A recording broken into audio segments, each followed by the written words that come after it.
Welcome to Scorched Earth Toys at anymoon.com's review of Yamato's YF-21 and VF-22S toys. The YF-21 made its debut in May of 2008, cost about 22,000 yen. The VF-22S toys were released in 2009, and they were 19,700 yen, give or take. Yamato did re-release the YF-21 without the super parts that it comes included with in the first release, at the same price as these VF-22 toys in 2010. Let's get into it. So let me start by saying, if you are not a fan of complicated transformations, this toy may not be for you.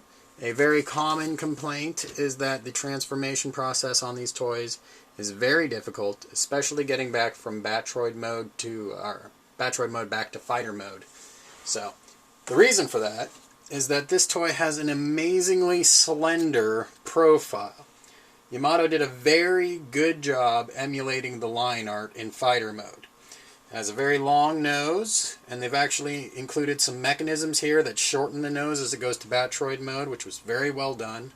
In fact, you can see there's an opening cockpit with the pilot figure. As you do the mechanism to transform it into Batroid mode, the seat in here rotates so that the pilot is sitting upright and he's moved lower down on the nose, which is very, very cool. So, and as you transform it back, the seat again switches so the the pilot is in the right position. You can also see there are removable intake shields and integrated landing gears. Now the landing gears are kind of frustrating. These back ones don't have a lock. So, as I go to show you what's going on, boom, they just fall down. They do rotate and collapse into the wing root, which is a nice improvement over what the 172 scale toys did. The 172 scale toys, the 172 scale toys had their landing gears on these bays, which meant when you went to put a super part on the toy, it would cover up where the landing gear bay was. So obviously that's not something you want to see. These super parts also allow you to remove the gun, and you can plug the gun right into the bottom of the fighter mode. I'm not going to do it, but you can see there's a little peg here and a slot here. Gun fits right on there, and that allows you to stow the guns in fighter mode, which again, another improvement over the 172 scale toy. So it probably goes without saying that this toy in general is a vast improvement over Yamato's 172 effort. Like the 172 toy, you get articulated exhaust. Unlike the 172 scale toy, this is a removable piece now, made of POM plastic, so it's hard to break. And you also get clear plastic detail bits, as well as just nice detail overall on the figure. So, let's compare that to the VF-22S. Now there are some problems here. One, the idea with the VF-22 toy is that it has integrated super parts. So there was the YF-22, YF-21, then the VF-22, and they just integrated the guns into these bays. Unfortunately, Yamato couldn't figure out a way to fit the guns in here. The idea is the gun would be poking out the edge, it would shoot forward in fighter mode, transform, grab the guns from the bays for Batroid mode. So Yamato includes guns that can't fit in fighter mode, you just have to pull them out for Batroid mode, which is a bit of a bummer. I would have rather have seen these be fatter and actually stow the guns, even if these being fatter isn't super line art accurate. So that is a bummer for the VF-22.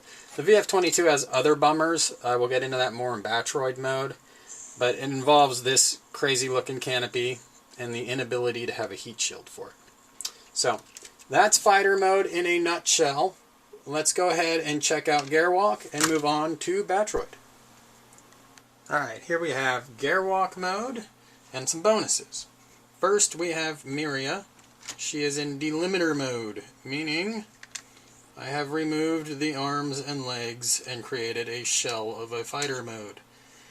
I'm not particularly impressed with this gimmick, but it exists, and now I have shown it to you. I'll also have pictures on anymoon.com where you can see that gimmick in a little closer detail. The second thing I'm going to show you here is the fact that every toy, YF-21 or VF-22, comes with these mounts for the fold drive, the fold drive being sold separately. Also, here's what this toy looks like with its super parts on. Again, the super parts starting in 2010, sold separately. One thing that was also included with the first release of the YF-21 was a clear display stand. I'll have pictures of that up on anymoon.com also. Let's start with the gun. The gun, there's a sliding extension there. The grip comes down, and then there's a fist cover. It's kind of cool. You also have on the hands a little peg that goes, that this grip fits into, and then articulated fingers, obviously, that hold the gun very well. Gearwalk mode can be a little fiddly. There are little slots in the back that take the heat shield and keep that locked in place. It's kind of difficult getting into this mode sometimes. The backpack slides forward a little bit more than maybe you're expecting it to, and you can have some balance issues in this mode, but eventually you can find a nice solid position that looks pretty aggressive. So that is the in-between stuff. Let's move on to Batroid. Alright, here is Batroid mode. As you can see, the back plate is going to limit your articulation as far as moving the arms back. The shoulders, by the way, are very stiff on these toys. So you're not going to get further than that, obviously. But you do have to make up for that some waist articulation. So you shouldn't find that hampering your posing too badly. You do have a swivel at the wrist, and you have the elbow joint.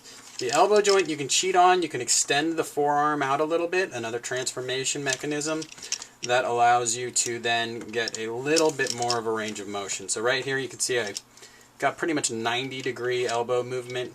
You can get like 95. You're still not going to get much further along. When you do that, the gun recesses and you get more hand articulation, which is actually a bad thing because it makes it harder to pose the gun or hold the gun.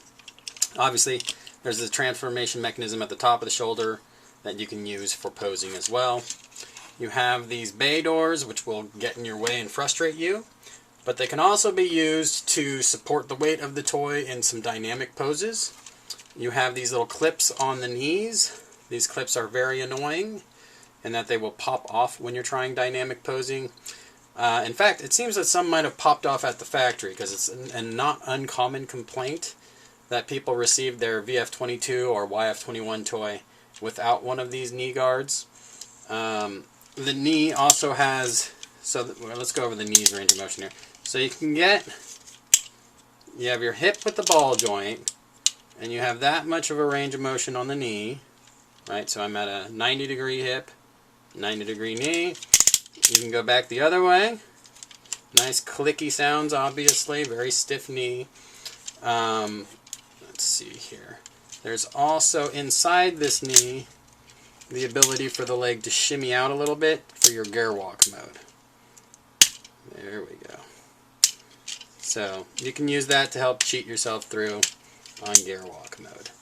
Alright, so get that recline. There are also little locks on the ankles that keep the ankle from sliding back up the leg, which is cool because if you had a 172 toy, that might have been one of the things that frustrated you fairly often. The ankle itself has a decent range of motion forward, a little bit back, and then a tiny bit left and right to help you get things posed. I guess I would have liked to see more articulation on the ankles, but at the same time you want to keep them real stiff, so as it is, they're barely stiff enough. That's not to say they're loose, it's just there's a lot of weight they're supporting for such tiny little ankles. Let's see, what else do we got? Oh, the head articulation, right? So the 172 toys didn't have head articulation, so that's a big deal. Also, you can kind of decide how much you want that cowl angled. The line art, it's fairly angled, so I try to keep it that way in most of my picks on anymoon.com. The one thing that's really frustrating about the VF-22 toys is a cool gimmick that kind of backfires on VF-22. Here you can see the pilot figure, and she's reclined in her seat, but that means on the VF-22 toys, which lack a heat shield, you can see her perfectly, and as you pose the toy, she'll get jarred forward and kind of be leaning against the heat shield. Not very cool. The YF-21 toys, let's see here, don't have quite the same problem because less of the pilot is exposed in any mode, and Guld is a chunky pilot figure, so he tends to sit right where he is supposed to sit, even if you jostle him around. So the YF-21 is superior in that respect. Otherwise, the toys are pretty similar. While I've got Guld's YF-21 out, I'll show another improvement over the 172 scale, and that's that you can remove the gun now, I think so, without removing the fastbacks. There we go. So that was something you could not do, and you can put it back also as well. You couldn't do that on the 172 YF-21 toy that came with fastpack. So that's an improvement as well. Okay, so that's your YF-21 and VF-22 toys in a nutshell. Overall, I'm still a fan of them, although I can see lots of areas where they could need improvement. In many respects, or at many stores, they are on sale with deep discounts. So a pretty decent buy in my book right now. Obviously, if the design of the YF-21 or the VF-22 doesn't appeal to you, you shouldn't go out and get one. But I still think it's a decent toy. Will they make a V2 someday? Maybe. In the meantime, it's fun to have, and especially if you have the Macross Plus toys or the Macross 7 toys that are getting released right now. It goes great with them in a display case. On sale, I recommend it. If you're a fan of the YF-21 or the VF-22, I recommend it. If you're on the fence and only want to spend your money on the very best toy out there, you should probably pass on this one. Alright, thanks for viewing. Visit anymoon.com where I'll give you line art comparisons in fighter and Batroid mode, as well as comparisons to other toys. Thanks a lot.